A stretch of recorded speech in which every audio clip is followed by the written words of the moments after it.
The Bills look to rebound as the Chiefs and Bengals also go for win number one. Hey everyone, and welcome into another edition of the NFL Breakdown. Rob Wong joined alongside by Postmedia sports betting columnist Don Brennan and Toronto Sun NFL writer Dan Bilicki. And time to get their picks for three must-see games in week number two. And Don, let's begin in Buffalo, where the Bills are looking to bounce back after their ugly OT loss to the Jets on Monday night. They'll host the Raiders as 7.5-point home favorites. Can the Bills rebound in Buffalo? You know, I was only sort of joking when I said that last week Josh Allen had a worse Monday night than Aaron Rodgers. He was just terrible. I mean, throwing the three interceptions. It was only the third time in his career that he's thrown three interceptions.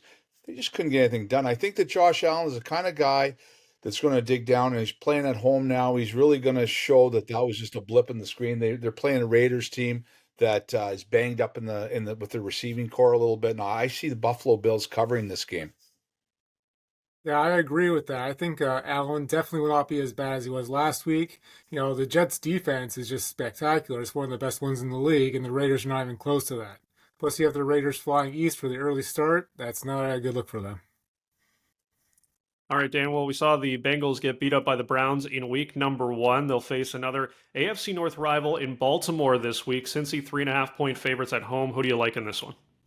Well, you know, the Ravens started out slow against the Texans last week, and they eventually picked it up. But then the Bengals, they just didn't get anything going at all last week. Joe Burrow was awful. He started the season, terrible, just like last year. And like we mentioned last week, when he doesn't get that preseason, he comes out rusty. It's a division game, 3.5 points. I think this is going to be a field goal game, so I'm going to take the Ravens and the points. It's hard to believe with all the talent the Bengals have, they could only manage 6 first downs against the Browns. That just proves to me that Joe Burrow wasn't ready to start the season, whether his calf was fully healed or not. He was rusty, and it showed. I like them against the Ravens this week. They've played well against the Ravens, and I think that they're going to cover this one at home. Well, I did see that Joe Burrow's got a new haircut, so maybe that will give him some good mojo heading into this one. And finally, Don, the Jaguars impressed last week. 31 points on the road in Indy. They will host the Chiefs, who were stunned by the Lions in the season opener. What side are you leaning in this one with Jacksonville 3.5-point home dogs? Well, to me, I think that the Chiefs lost last week to the Lions, and I think it's clear that they lost because Travis Kelce wasn't in the lineup.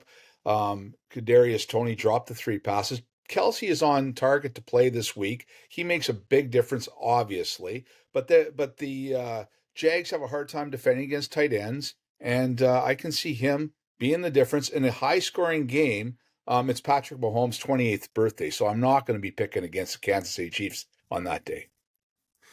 Yeah, Kelce's likely coming back, and Chris Jones signed this week too, so those are 2 big additions for the Chiefs. But what kind of shape are these guys in? Kelce's almost back, but Jones, he's been sitting out. I don't think they're going to make that big of a difference here, so I'm going to take the Jags at home plus the points. They're going to be fired up, wanting to take down the champs. Yeah, should be another exciting week. And in the NFL, what's making your betting card for week number 2? Leave your picks in the comments section below. To find all of Don and Dan's NFL picks, head over to the Toronto Sun.